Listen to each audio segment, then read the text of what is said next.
ہمارے بھائی نعیم مغل صاحب، آپ نے سوال کیا ہے کہ جی نوری صاحب آپ سے اس کا جواب طلب چاہتے ہیں ہم کہ اگر اولاد جوان ہو جائے تو گھر کے معاملات میں ان سے پھر مشورہ لینا چاہیے والدین کو، یا آپ کیا فرمائیں گے اس کے بارے میں؟ دیکھیے، اس پر بھی حضور سید عالم علیہ السلام کی ایک حدیث پاک ہے۔ نبی پاک علیہ السلام نے ارشاد فرمایا مشورہ کیا کرو، مشورے میں اللہ نے برکت رکھی۔ تو جو کام ہی برکت والا ہے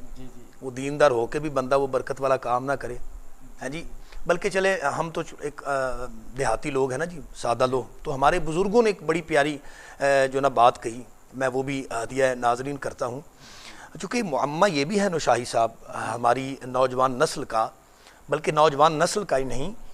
موجودہ دور کے بزرگوں کا، بچوں کا، نوجوانوں کا یہ مسئلہ بھی ہے۔ مسئلہ یہ بھی تو ہے دنیا کا، کوئی اچھا ہے تو کیوں اچھا ہے؟ اچھا، مسئلہ دراصل مسئلہ یہ ہے کہ اگر میرا نوجوان سمجھنے پہ آ جائے نا جی، تو موبائل کے اندر آنے والا انگلش میں انگریزی میں جو میسیج آتا ہے وہ اسے سمجھ آ جاتا ہے۔ اور میری ملت کا نوجوان اگر نہ سمجھنے پہ آئے تو 1 گھنٹے کی قرآن و حدیث کے روشنی میں کی گئی پنجابی زبان کی تقریر بھی اسے سمجھ نہیں آتی۔ بالکل ایسے ہی ہے، ہاں جی، تو اس لیے مجھے یہ مثال دینا پڑ رہی ہے، بلکہ میں جس عظیم شخصیت کی بارگاہ میں ہوتا ہوں، میرے حضور مرشد کریم جانشین محدث بدالوی علامہ محمد نور المصطفیٰ صاحب رضوی دامت برکاتہ القدسیہ، میں نے حضرت کی بارگاہ میں بیٹھ کر یہ بات بھی سیکھی ہوئی ہے کہ یہ نوجوان یاد کرنے پہ آئے نا جی، یاد کرنے پہ آئے تو یہ دنیا کے 10 پہاڑی یاد کر جائیں گے، جی جی، نہ یاد کرنے پہ آئیں تو دین کے 6 کلمے یاد نہیں کریں گے، ایسی ہے، یہ پڑھنے پہ آئیں تو دنیا کی 15 کلاسیں پڑھ جائیں گے، نہ پڑھنے پہ آئیں تو دین کی 5 نہیں پڑھیں گے۔ جی ایسی ہے۔ مجھے نائب محدث اعظم حاجی ابو داؤد محمد صادق صاحب رحمہ اللہ وہ یاد آئے۔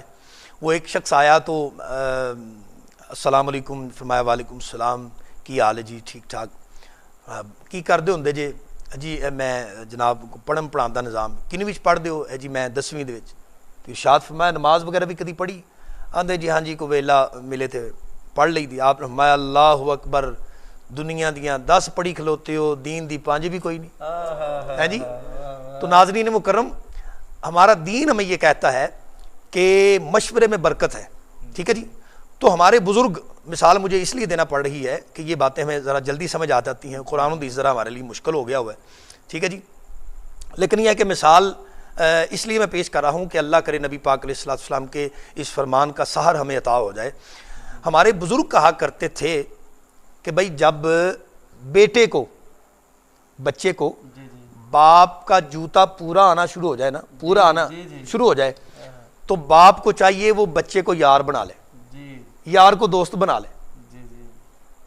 تو میرا خیال ہے کہ اس کائنات میں ہم جتنے مشورے بھی کرتے ہیں یار سے ہی کرتے ہیں، دوست سے ہی کرتے ہیں۔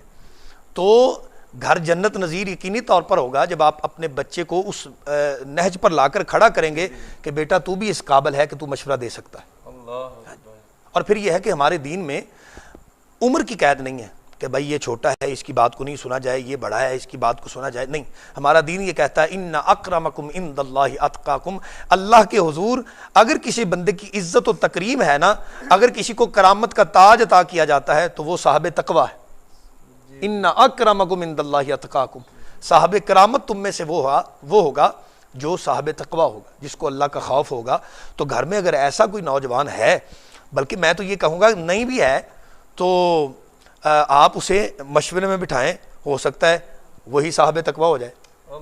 ہے جی۔ تو اس اچھی نیت کے ساتھ، ٹھیک ہے، دیکھیے بخاری شریف کی ایک اور حدیث پاک مجھے یاد آ گئی۔ بخاری شریف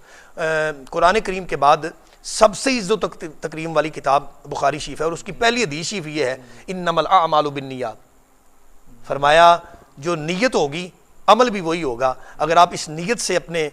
بچے کو، اپنے بیٹے کو، اپنی بیٹی کو کسی مشورے کی منچ پر بٹھاتے ہیں تو یقین جانیے اللہ رسول اس کا بہترین اجر تمہیں عطا فرمائے۔